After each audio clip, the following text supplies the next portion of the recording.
Greetings to Prophecy.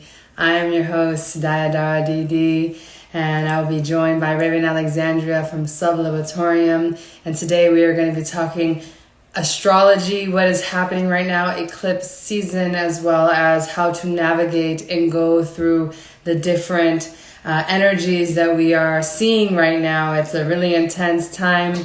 Not sure if you guys are feeling it, but I definitely feel it.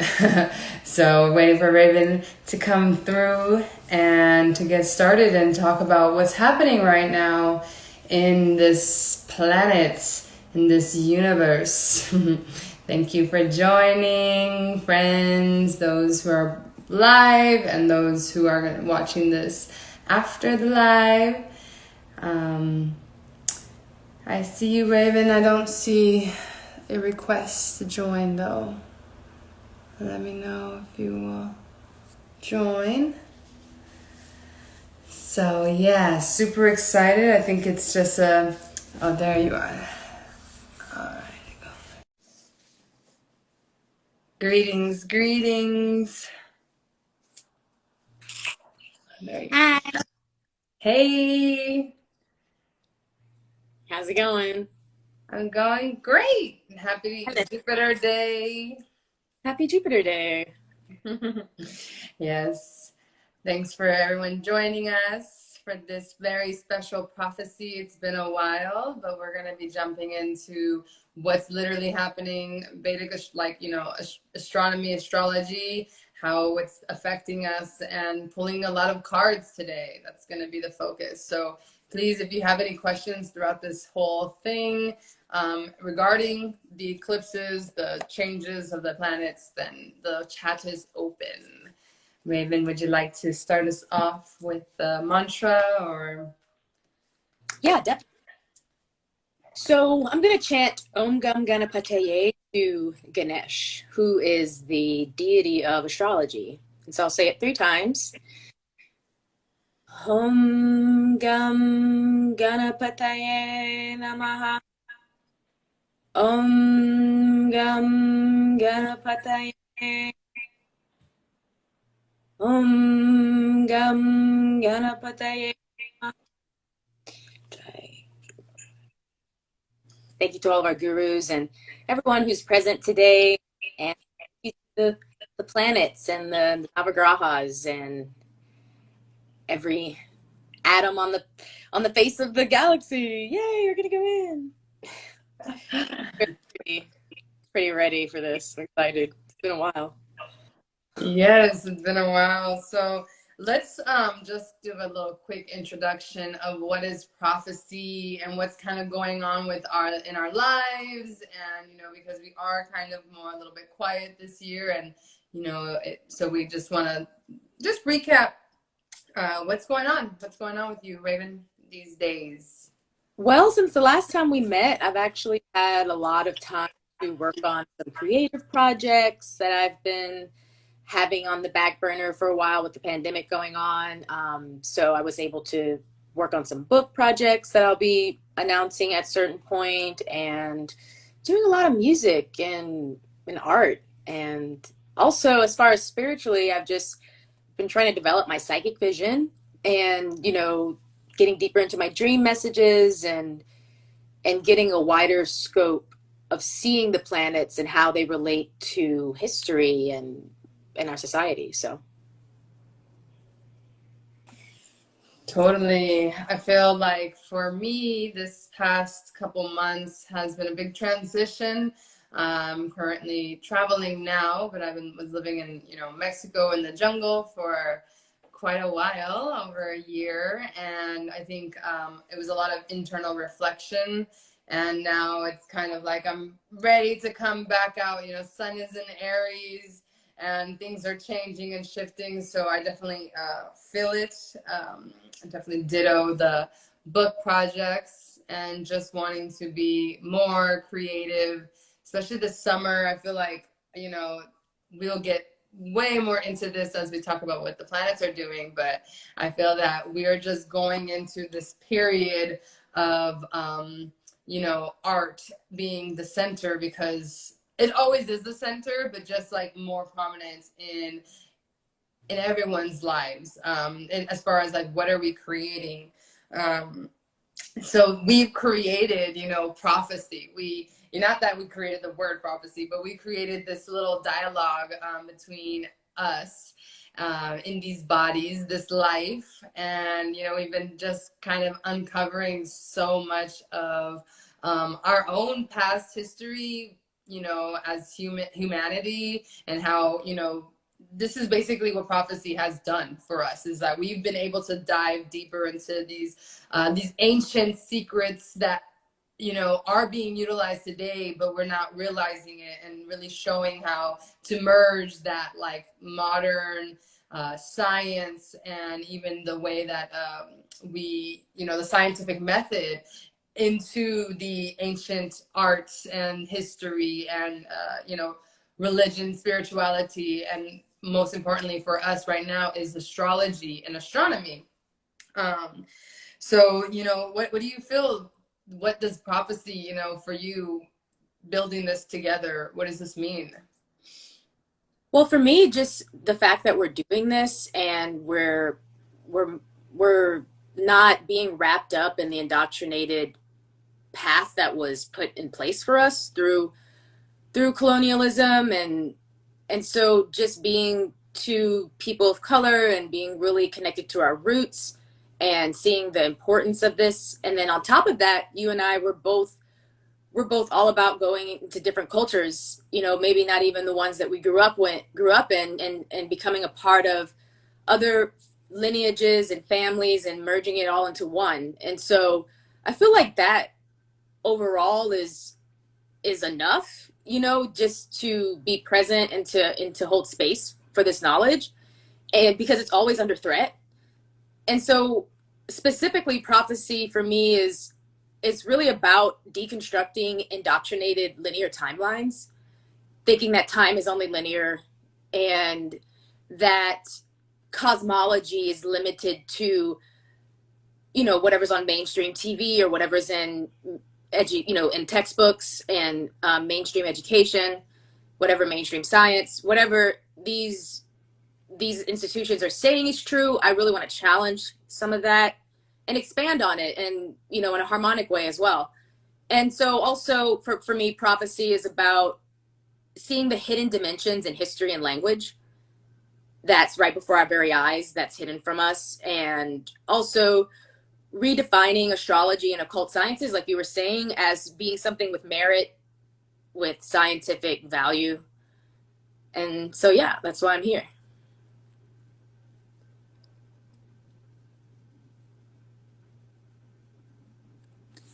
Okay, sorry. There you I go. love it. Yeah.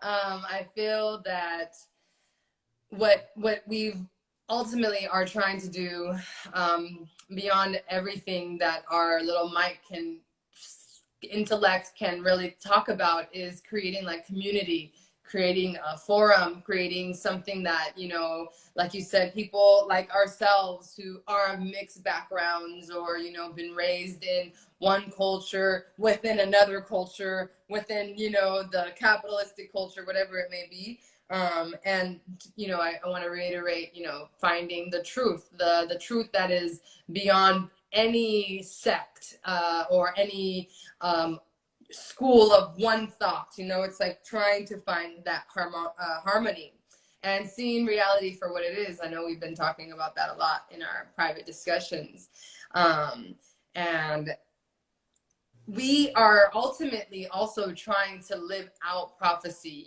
I think as by POC, women, people, beings, we're literally breaking these old stories, breaking these old paradigms, particularly from the Industrial Revolution, and then creating and re-establishing that lost knowledge that we hold true to, as something that is not based on opinion. And I think that we talked about this a lot, and I wanted to reiterate.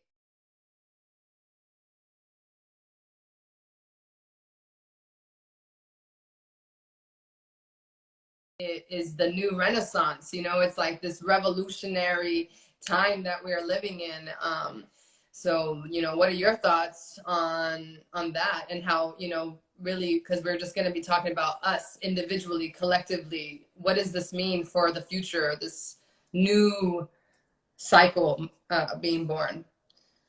That's such a relevant question where we are right now coming into this eclipse period, which is the solar eclipse that just happened was in Bhairani, and that's all about birth. So Renaissance means to rebirth.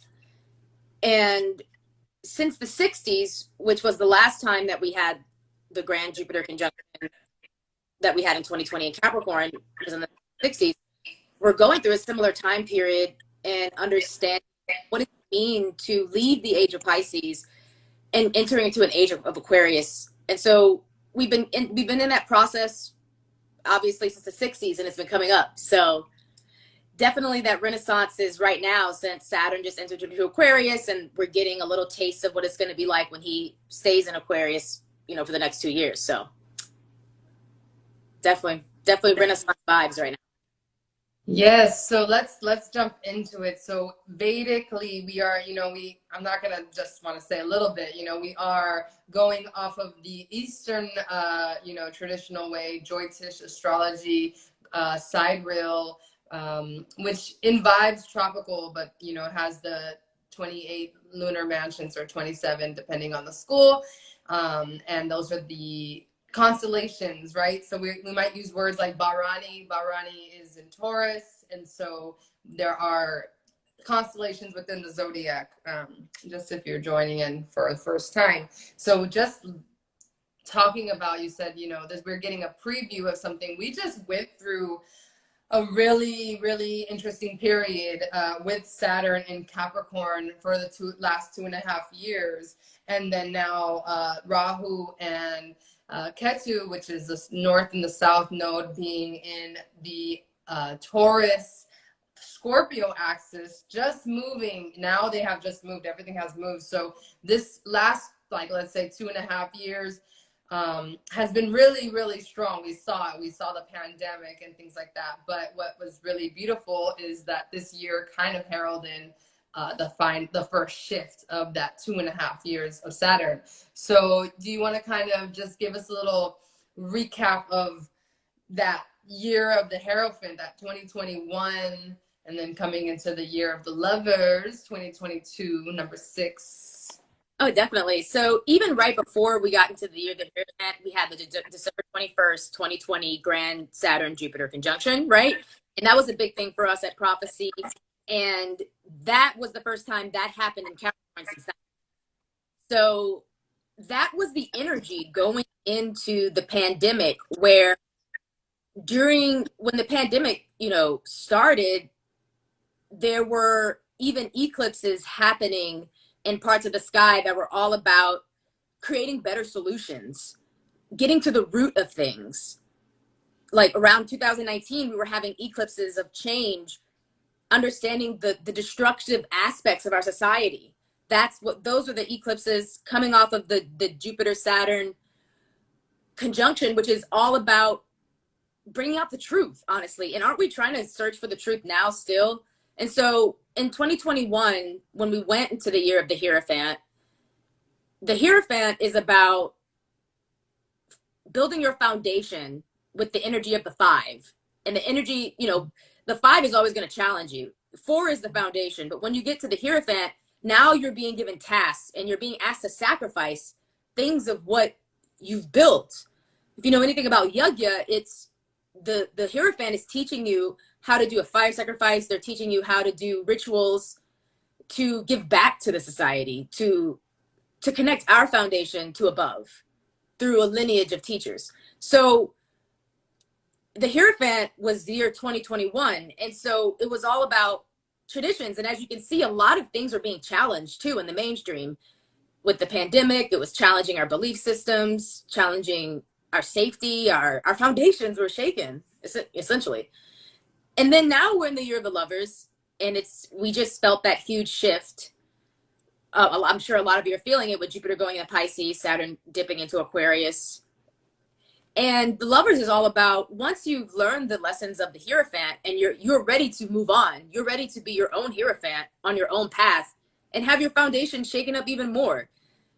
Except you have to realize what part of the foundation and the tradition that you need to keep and keep practicing while you're learning new obstacles in the world away from the ashram, for example, away from the teacher's shelter. You're going into the woods on the path of the lovers. And so that's what this year has been about. It's about reflecting on those belief systems that have been challenged and seeing who each of us are, the attitude of the six, who we really are in relation to the conflicts that we've been facing, and how we can move towards the chariot or move towards the highest goal. So I've been feeling that this year with the eclipses being in Aries and Libra axis, all about Aries, the self-identity and the persona, with Libra, relationships and justice and harmony. So I'm definitely feeling the lover's energy. What about you? Oof, I definitely am feeling it too. This year has been full of surprises. It's really, it's definitely a different type of energy. And I just want to reiterate, that Hierophant, we're getting that from 2021 being a 5 in the tarot deck. Number 5 is the Hierophant. And the Hierophant is that authoritative, priestly-like figure. And so I think that that's what we could have seen. It was like after the pandemic, they're still trying to control. They're still trying to control. And then now it's like 2022, number 6, it's like, all right, we have the lovers, which is not only about like finding the lover without and within, but it's also about contracts. It's also about legal things. It's, it's a decision to be made as well. And I think that, we were talking about how Rahu and Ketu, the south and north node, changing axes, they are the ones that are causing the eclipses, right? If you are not familiar with them, they're asking us questions now. Whereas in the Taurus and the Scorpio, it's like Taurus has that Venus energy as well, like Libra, right? Scorpio has that Mars energy as well as Aries. So we're still dealing with this Venus and Mars, and we're going to be talking more about Venus and Mars and what they're doing, because Mars is, they're acting, there's some things, tension happening, and we can all feel that, maybe in our personal lives even. And so this change, this shift that occurred in April with the axis of north and south node is begging the question, like we were saying, who are you? And because that's Aries, that's that first house energy. And then that 7th house, that partnerships and like things like this, right? It's so the Lovers card, even just that access, even though it will be in a year and a half, it's still very much that Lovers energy. And we are right now in Sun with Aries. And so, the solar eclipse that we just had was in Aries. And that was a week and a half ago. And then in a couple days, on Monday, the 15th, 16th, depending on your time zone, the lunar eclipse is going to be happening. And this time in Scorpio. And although it's still in that Libra axis, we understand it's in 1 degree Scorpio. And therefore, there is this sense of the past, because that's where they were before. And that can be like, we're kind of now solidifying with this lunar eclipse on Monday, solidifying the end of that year and a half cycle from Rahu and Ketu. And with the solar eclipse that happened a year and a half, we're getting a glimpse of this next year and a half of of eclipses. I know we wanted to pull some cards for the eclipse, but I would love to get your thoughts on what you think about these eclipses. How are they affecting us? Yeah, definitely. So remember with this, those are great points, by the way. Remember with this eclipse coming up, the lunar eclipse, the moon's going to be near its debilitation point. So, and with it being the final Scorpio eclipse happening in that axis, there could be things come up that you weren't expecting to be revealed, things that kind of come up, catch you off guard. So and then it's also happening in Cancer Navamsha, or like a Cancerian aspect of Scorpio, where it can, wherever your Cancer house is in your chart, you know, it can reflect there too. And Cancer is nourishment, you know, motherly energy, the home. So all of these things might, you know, be of relevance to you around this time. If you want to stay home, if you want to, you know, be safe and do these things, like it's a good time to rest. So also, yeah, I think we should start pulling some cards actually. Sounds good. Sounds good. Yeah, I think that everyone, if you are in this collective, especially if you're watching this live and you, even if it's not live, but you're feeling our energy and you're connected to this, this is extra potent for us right now, those awakened to the energies of the planets. And I think that it's natural to feel off-settled. You know, I feel like for me, it was a lot of different things coming at me, a lot of different old, and I'm saying like 10, 15 years old things, even older than that. I felt like my whole 32 years was just shown to me in the last 1 week and a half. So if you're feeling that, then just know that you're not alone. We're all navigating through this. And remember, it's the year of the lovers. And so there might, and these eclipses are reflected, they're basically reflecting how when you're on a path and you've just built your strong foundation, you have to face new and challenging things that, you know, you've never faced before. And the world is facing that right now, especially with the pandemic. And so let's see. Yeah. Also, it's going to take a full month at least for you to see the results of your lunar eclipse, but the solar eclipse is going to take 6 months. So remember that too. Yes. Stop talking about challenges. I'm picking a card from my archetype deck, and I'm getting the Judge right away. You know, we're all being very hypercritical right now. Everyone is criticizing everyone. We're criticizing ourselves, most importantly, which is the most devastating. And I think that, you know, that's a little bit of that Scorpio energy. I'm feeling a little of that sting, like stinging even ourselves. That's that, like, you know, even I'm just going to say like suicidal thoughts, deep thoughts that you just want to give up. And this critical feeling is something that is because we're in a riddle. This is what another archetype deck that came out. It's like the riddle is coming out. And so I feel like we're all stuck trying to undo the knot, but sometimes there's like the eternal knot and it's not undoable. It's just a knot, you know, and you just have to maybe see the different aspects of it, different perspectives of it. And I think that that's what everything is being shown, is like maybe your darkest parts of yourself are being shown to you, because that is the eclipse. You know what? That's so spot on. And like the card that I pulled first, I pulled 3 cards. You're going to be sort of like, you're going to freak out. But the first card that I pulled was the 8 of Pentacles.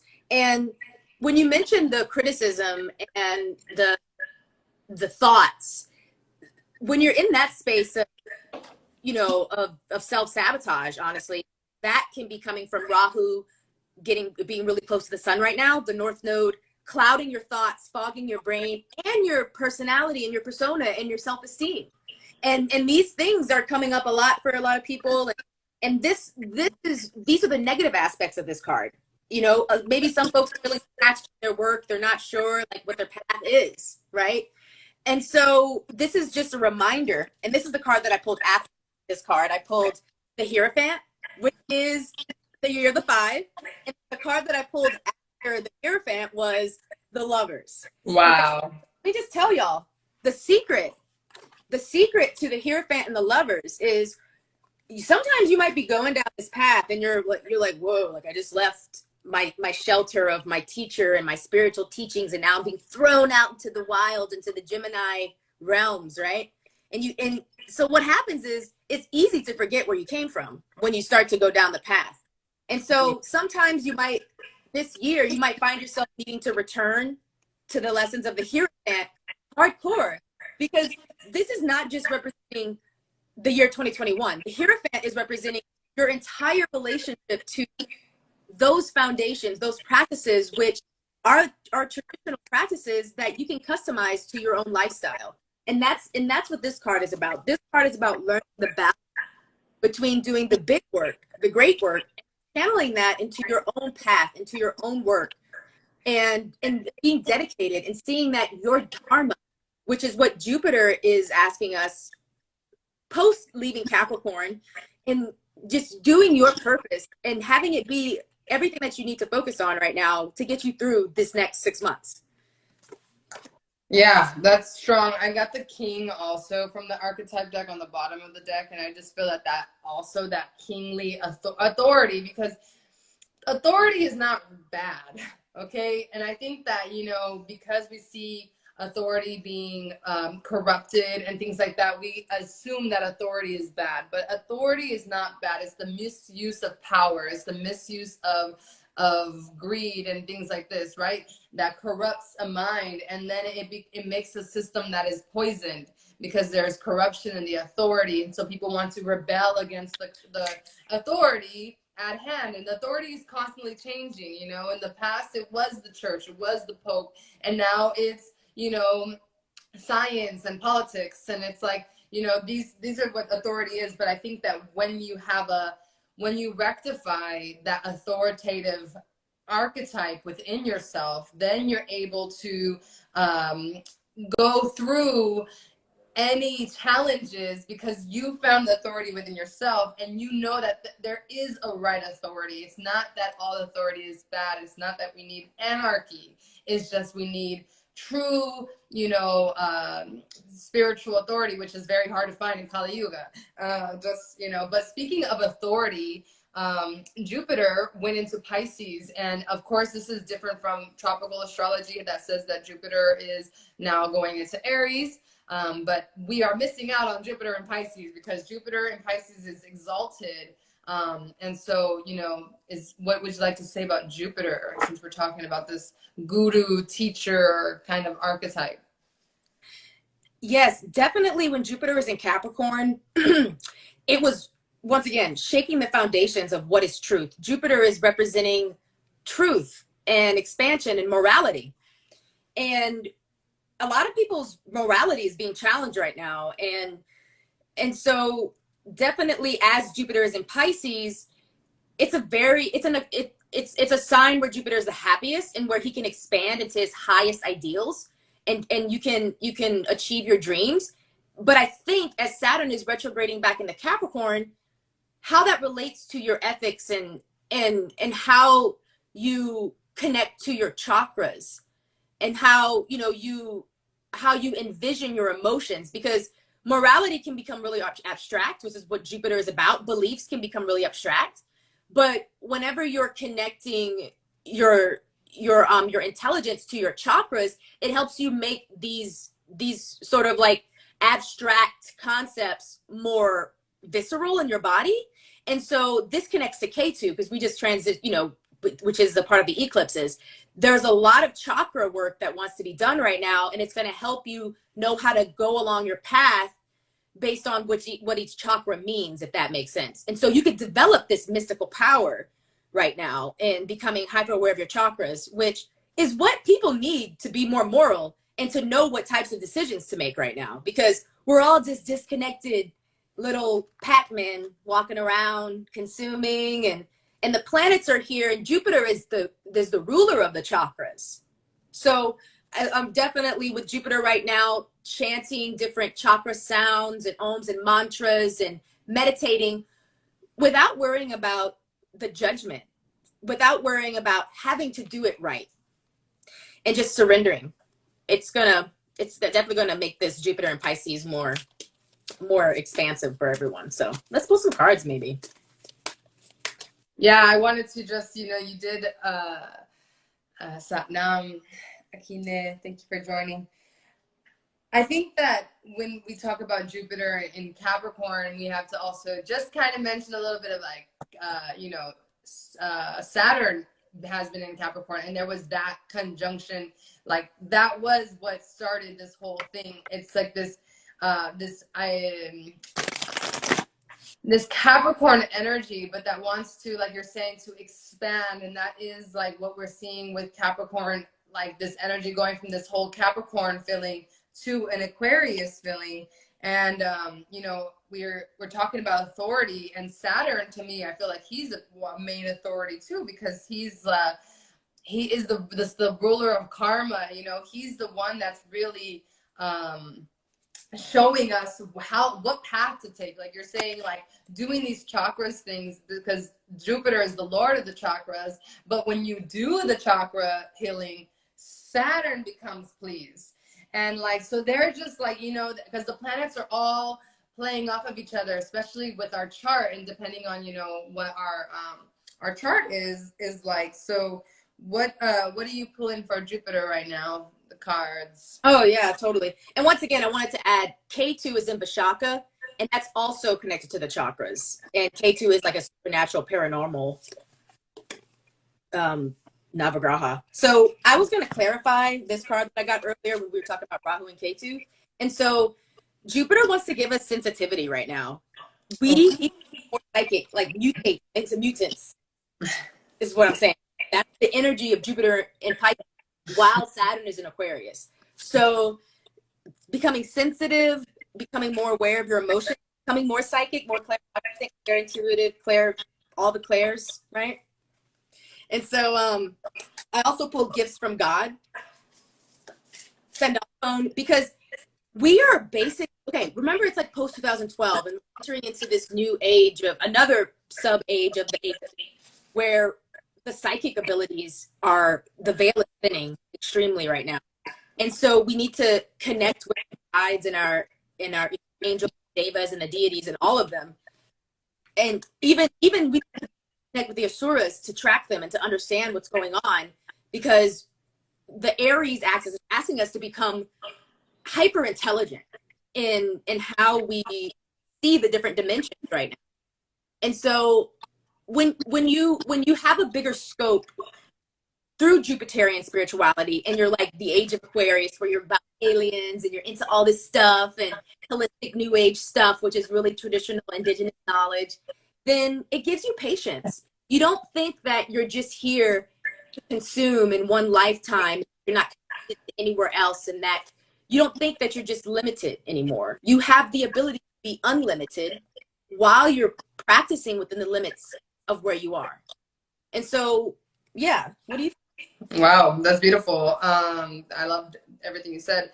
I pulled from because you were saying sensitivity, and oh my gosh, well, you know, I am, you know, we're medicine women, and we are opening our consciousness up to, you know, channel and to create, you know, our artistry to co-create with the world.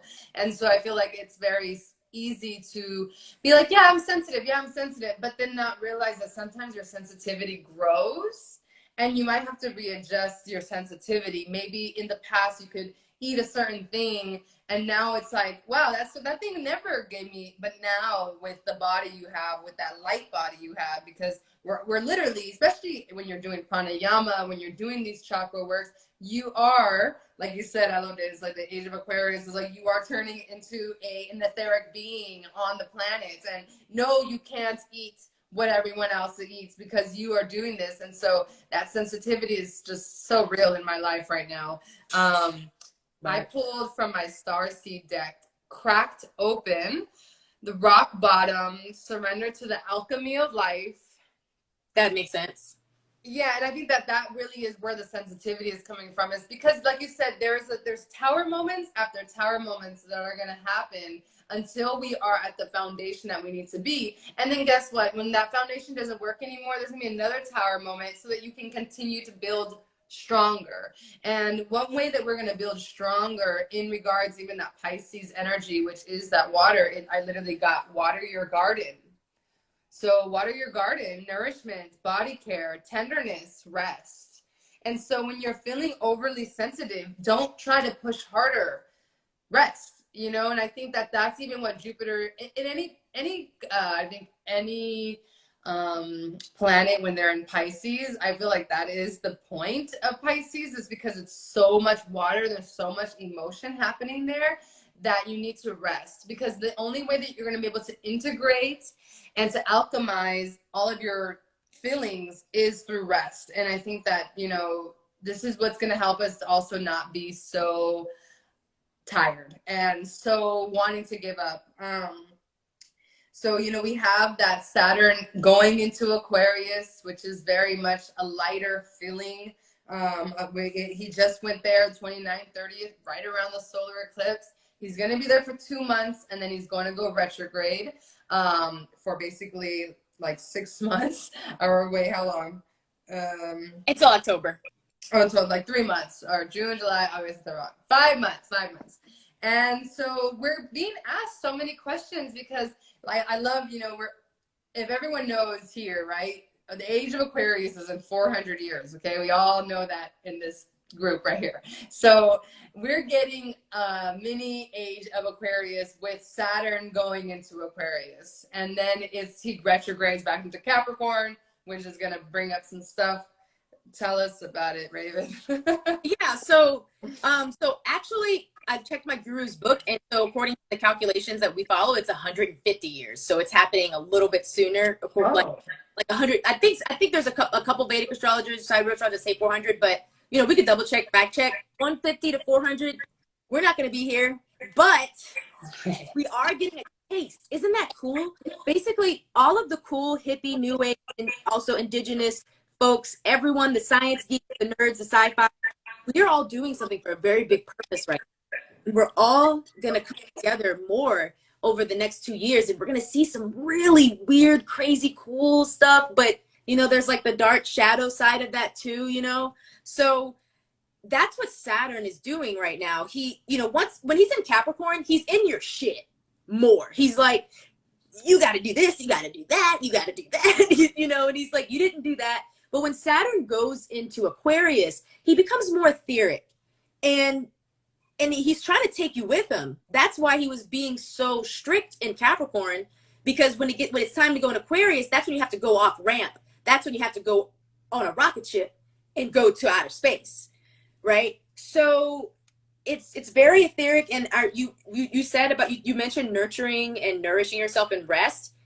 When you're getting all these new psychic powers that are going to be coming to a lot of us who've been doing the work, when you're getting these new psychic powers, it's going to knock you out sometimes, and you need to remember that when you rest, and as a writer, I know this because you can be writing something and then you read it the next day and you're like, what did I write? You're like, how did that happen? It's because when you're in the flow of high intellectual, upper level, third eye type things, and you're getting all these downloads, and then you step back, you start to assimilate more, and your brain learns more during rest. That's what sleep is. Jupiter in Pisces has that sleep energy where not forcing anything like Dia was saying, but balancing it and letting the magic happen in a way where you surprise yourself. So I think that, yeah, all of that was spot on, what you were saying. I love that. Yeah. I think with Saturn going into Aquarius, for me, I gotta be honest, and I was just telling this to my best friend Mal, see you in the chat. I was like, that Aquarius, she has like sun and moon in Aquarius, and I'm like, that Aquarius energy is very foreign to me, but it's because I'm a Capricorn, I have 3 planets in Capricorn, and so it's taking you out of your comfort zone, because it's not Pisces where you're already out in the water and you've been there. It's Aquarius where you're going from this Capricorn energy to the Pisces energy, and that is what's kind of flinging you in there, because it's that air quality, that wind aspect, that element. And I know that the wind has been coming up for me a lot. So when we're looking at the next 2.5 years, obviously there's a retrograde, but for the most part, we're feeling the Saturn in Aquarius. I feel like we were talking about just in general, how to become more compassionate. How can we become more compassionate towards others and towards ourselves? Because that is, what we need to cultivate to have any type of future on this planet. Is we all need to cultivate compassion. And yeah. I know we're going to pull some cards in regards just to like this Saturn and Aquarius, the preview of what this. Also, straight up, Aquarius is all about astronomy and astrology together. So, and when you understand astrology and astronomy, then you understand the secrets of timing. And everything is about time. Everything is about time. Lesson that Aquarius is trying to teach us. That's how Aquarius has authority, and you don't know it. It's like authority. It's a deep buried authority that see everything, you know? So that's what we're cultivating with our psychic powers right now. A lot of learning astrology. I got my Mayan deck. So here we go. I'm gonna clarify Five of Swords. Once again, this is clarifying the cards that I pulled earlier about sensitivity and the and so we have to remember that there are people in this world who have access to this knowledge who don't do it.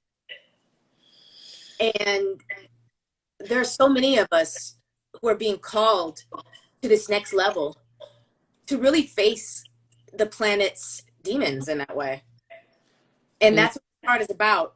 And while there are people who are doing the work and they're doing work, this is how we're trying to bat those who exploit the people who are sensitive towards these things. You know, so this is Mercury and Taurus. There's a retrograde right now. Also, just try to, this card is basically saying, don't get distracted by any nefarious energy. Like, be very clear on your boundaries now, because like a personal, like, practice thing. The Five of Swords is all about trusting your instincts and, you know, protect your intellectual property, or, you know, protecting, you know, your work that you're doing, because the system that is happening right now has just been built to exploit this type of work that, you know, we all do here as healers and shamans and these types of things.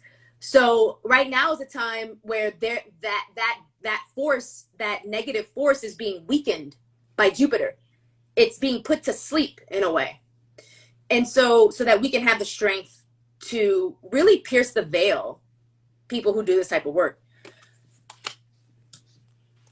That's amazing. I definitely feel that. I feel that, well, and I guess this is why, you know, we're being cracked open, especially a sensitive healer, you know, type of people. Even if it's just healing ourselves, if you're healing yourself, you're a healer. We're all healing.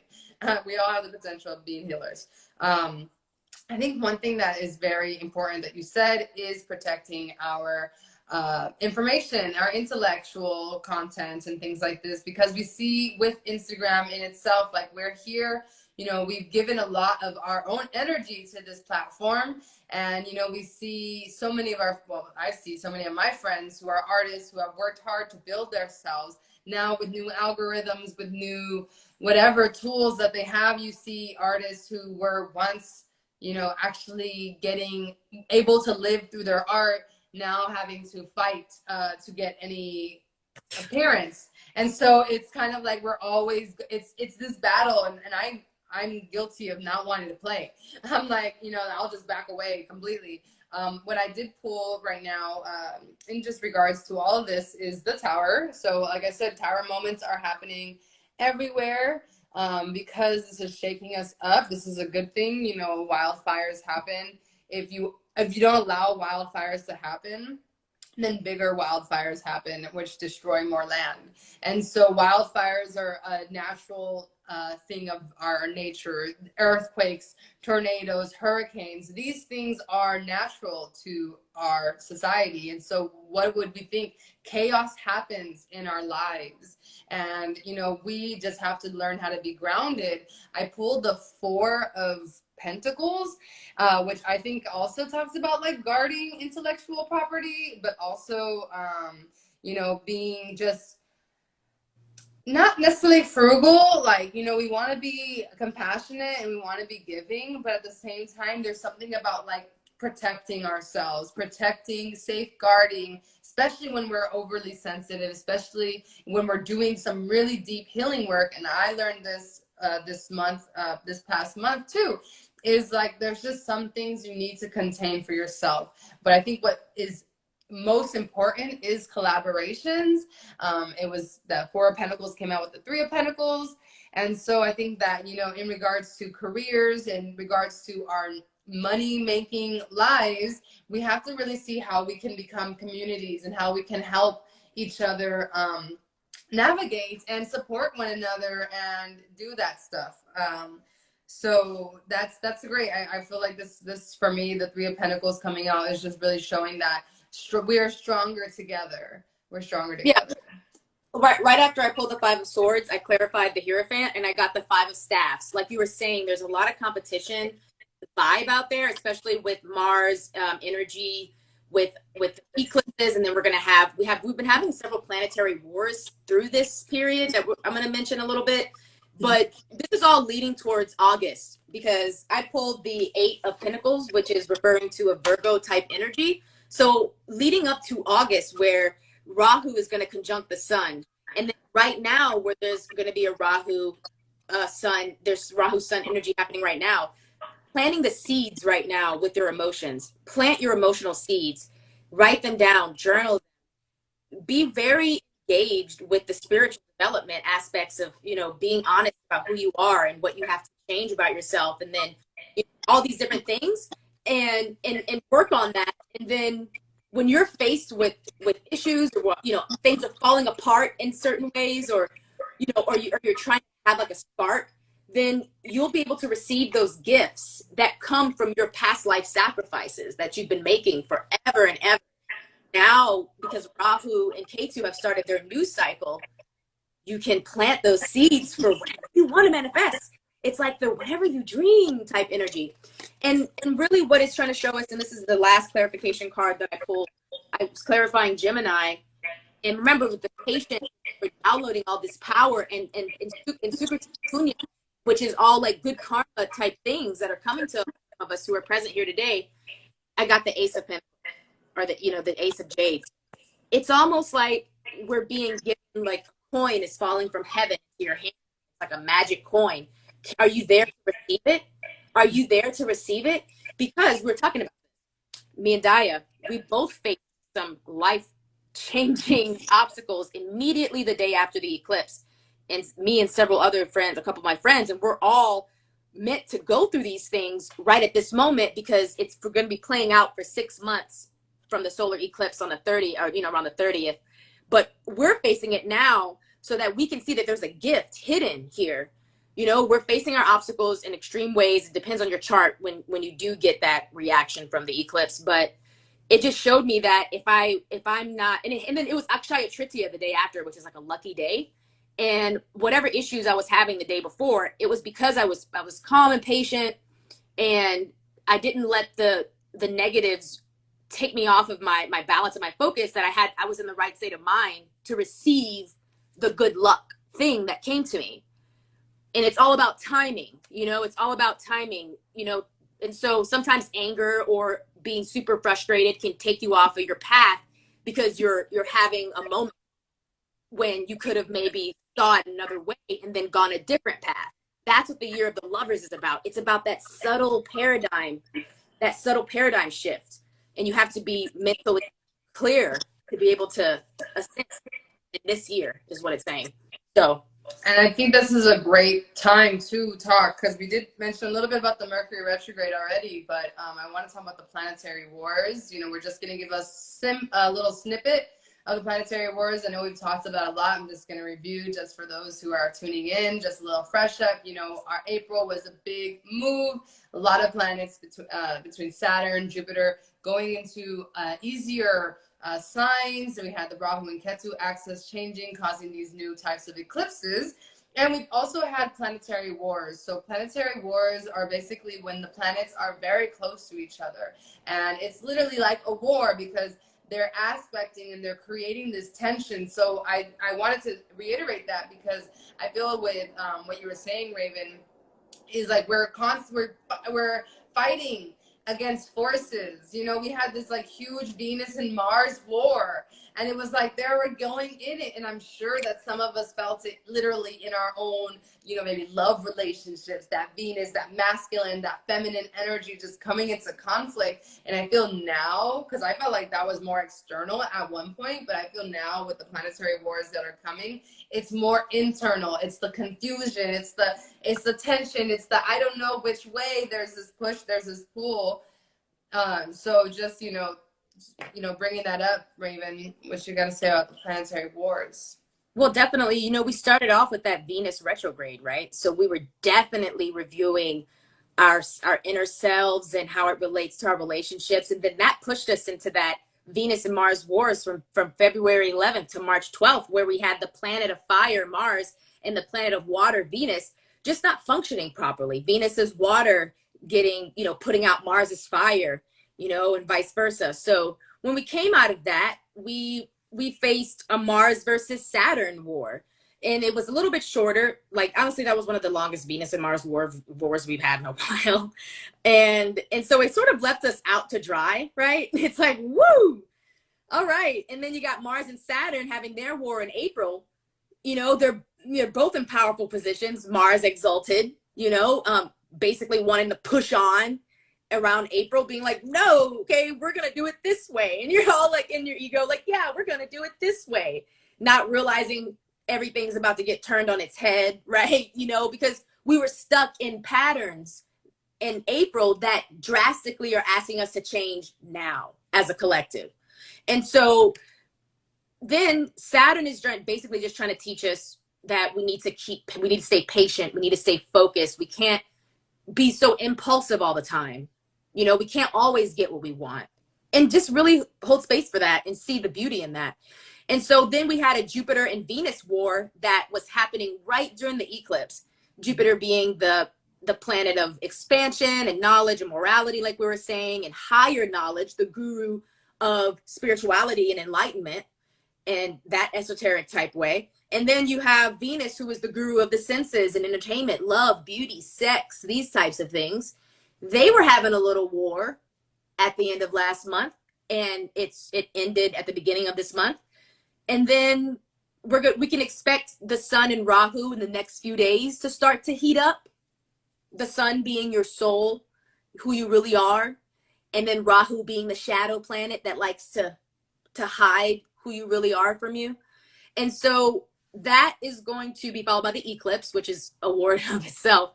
And then we're going to have Jupiter and Mars at the end of the month, which it's not going to be as bad with Jupiter and Mars because they both kind of, get along.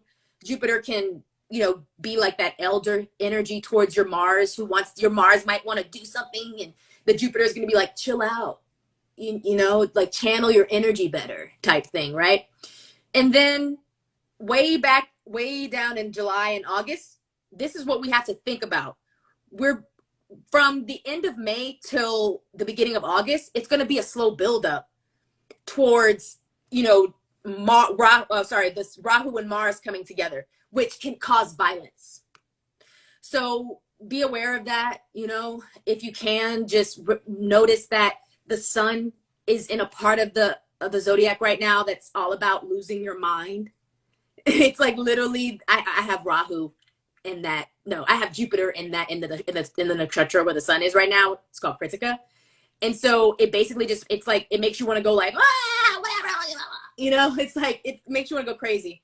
So just be aware of that with the energies right now, and choose if you can.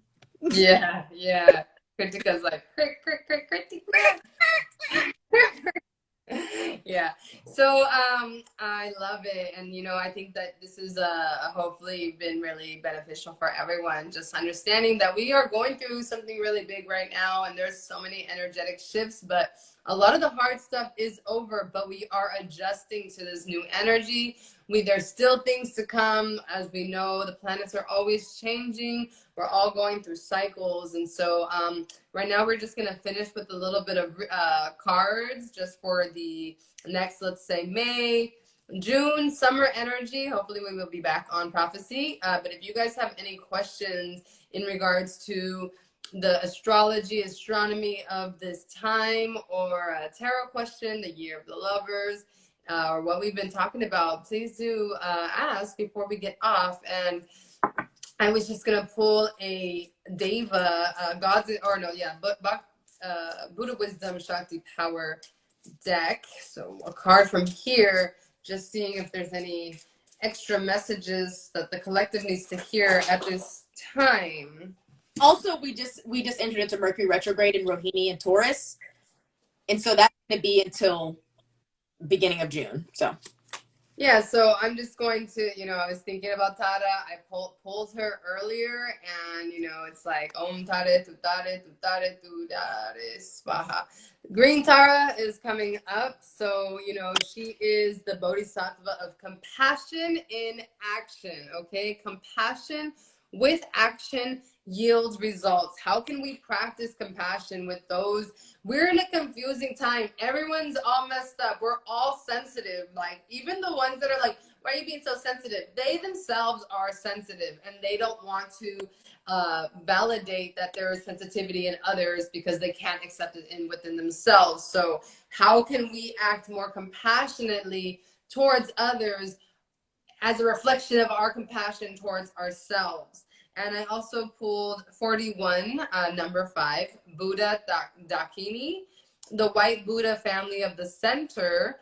Replace ignorance by studying spiritual teachings. So this next cycle right now, it's really to be authoritative in your own life. And if you're hopeless, how can you have faith? Is by reading and studying spiritual teachings and practicing them and seeing the results. Because the new age, or whatever, yoga, the whole culture that is being created, it does work. This is the reason why it's become popular, but you can obviously water it down, and you can be a false teacher and things like this. But the essence of this stuff is compassion, and most importantly for yourself and for others. So studying teachings, praying to the devas to help you through this time would be really beneficial.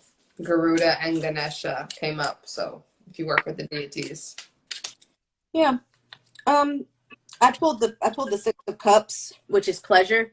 I'm seeing that just like with this Eight of Pentacles and sensitivity and Five of Swords, work relationships are being highlighted right now. There might be work at your job, at if you're a part of a community group or anything like that, or just thinking about how politics are acting right now, just like all the miscommunication that's been going on. So really distract yourself from that by putting yourself with nostalgic things, watching old movies, things that make you laugh, things that remind you of a different time. That, that includes spiritual things. It's sort of taking you out of time in a way. So, and then, yeah, just doing whatever you can for your own pleasure, meaning preserving your peace as well is what the Five of Swords is referring to, because you see this person is crying in the background while you're having everything being stolen away. It's like, if you're the person stealing something, it's like, be aware of how you treat others.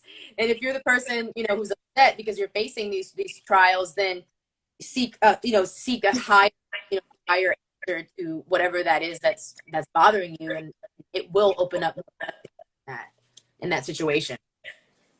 I love that. So I just, I was just shuffling, and then as you said a word, the card fell out. So this is just a message for us as we go into the new renaissance, this new revolution that is really about art. It's really about heart. It's really about earth. These words can be mixed up and found in those letters. And so this is what all the indigenous people, and I remember I talked extensively about the Mayan calendar, but like the Mayans, they really said, you have to teach people to live for their passion. If you are disconnected from your purpose, then, you will always be sad. And I think right now it's really about being inspired. It's being inspired to move forward. It's being inspired to create something better, something that you've always wanted to have when you were little, or, something you wish you saw in the world. You create it. If you're feeling like this thing is missing, then you are the one to usher that in. And so I got Felix Felicitas, a power symbol to create lucky serendipitous events. So, someone may be an event planner or planning events and just make them very special. And also, there will be a lot of traveling, I think. I know for myself, I will be traveling a lot. So I have safe and happy travel, protection from harm when journeying.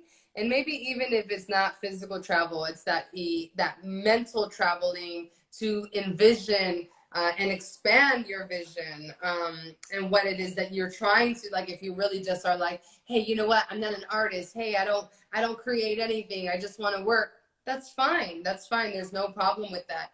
But let's go within yourself and see how you can journey deeper to find, that spark that lights you up.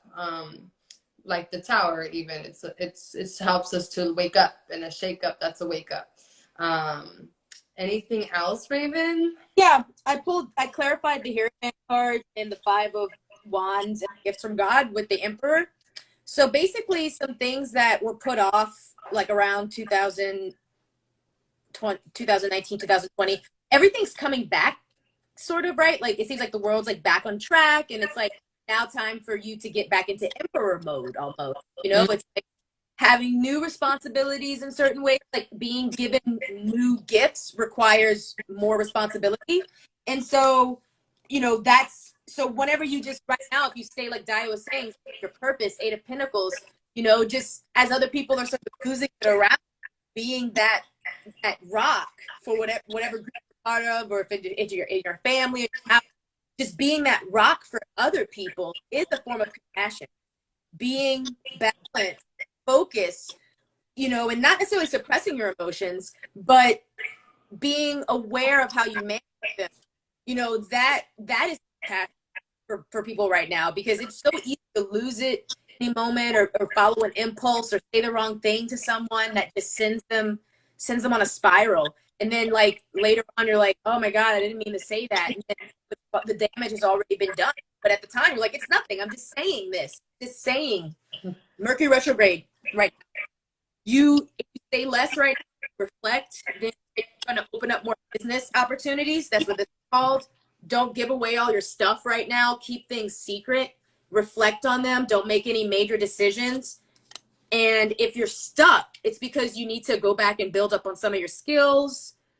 Surrender to being a student again on certain things, or seeing things from like a more simple view where you can learn it and integrate it into your repertoire, because it's really going to open up more business opportunities that will unfold over the next 6 months. I agree. Sorry about that.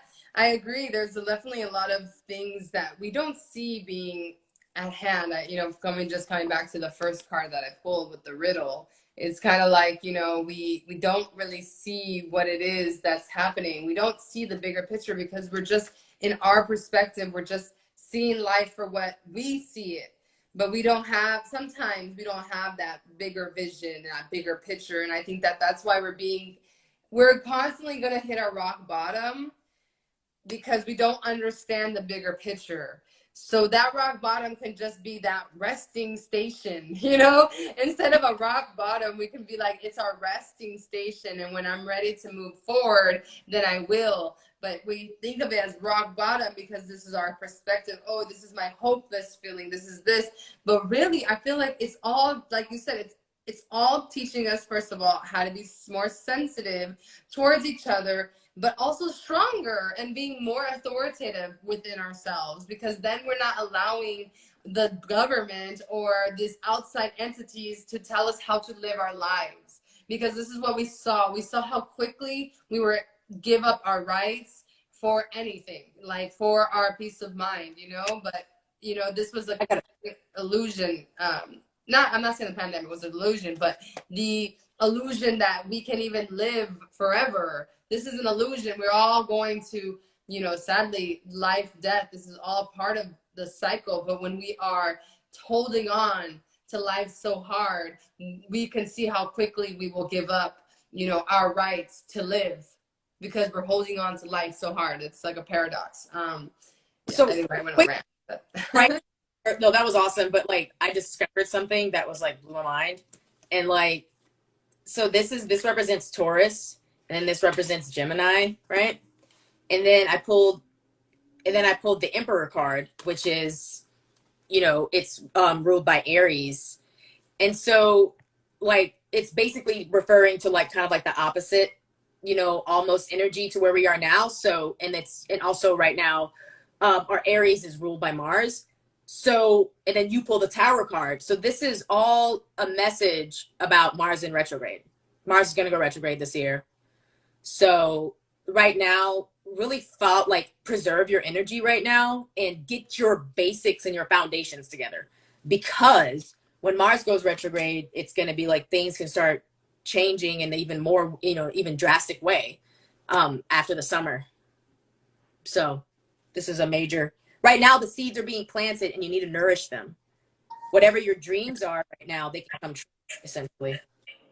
Yes, yes. Dream big, guys. I think this is we've been talking about it even every circle, it's even the Christians. We're praying for big things. We're praying for abundance, but not just to a selected few, but for all. And I think that this is something that we have to live. That's why it's like we live prophecy, because we are the prophecy. We are the ancestors coming back. We are that. And we live with our ancestors, and they're right behind us, walking with us in this road, this riddle, this point where we're supposed to come into community and reach the core within ourselves, so that we may show up even brighter in the collective.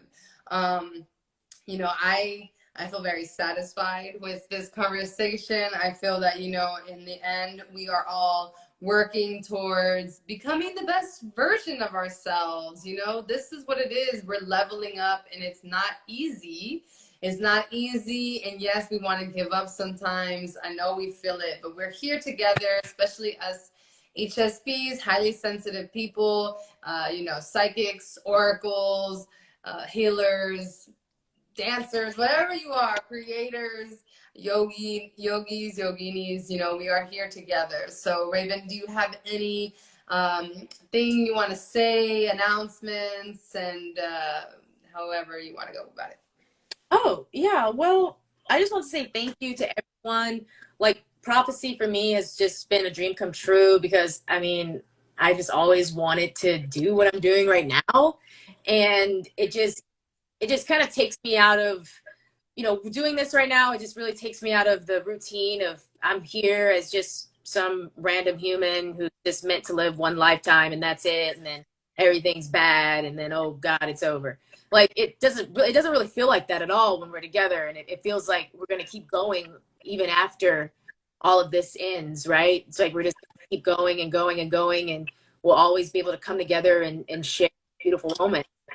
So, it's why I come do prophecy. And as far as announcements goes, I'm going to listen to my own advice and kind of keep some of it under wraps. But I got some cool stuff coming. I got a performance here in Dallas, Texas, Odyssey Studios on the 20th and 21st. I'm going to be doing a ritual. I'm excited to announce the theme of that in the next few weeks, in the next few days.